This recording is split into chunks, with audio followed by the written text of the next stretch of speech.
ஒரு tea. Okay sir. எனக்கும் சின்ன வயசுல ஒரு ஆசை இருந்துச்சு சார். டீ. உங்களை மாதிரி மிமிக்ரி ஆக்டிங்னு சில்லியா இல்ல, ரொம்ப சீரியஸான ட்ரீம். என்ன கேட்க மாட்டீங்களா? என்னது சார்? கிக் பாக்ஸிங் ட்ரைனிங் பண்ணாத நாளைக்கு கிடையாது. அப்போ நான் வேற மாதிரி இருப்பேன். காலேஜில் என்ன பார்த்தால பசங்களாம் அலறுவாங்க. அப்புறம் சார்?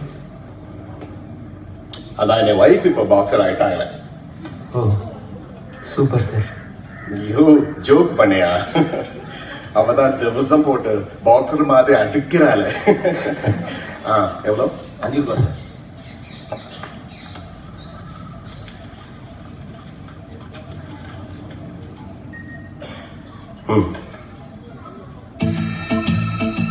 பாம்பே போயிட்டு வாங்க சார். புடிங்க. இது நான் உங்களுக்காக மட்டும் தரல, எங்களை மாதிரி கனவை துளைச்ச எல்லாருக்காகவும் எங்களுக்கும் சேர்த்து நீங்க ஜெயிச்சுட்டு வாங்க. All the best.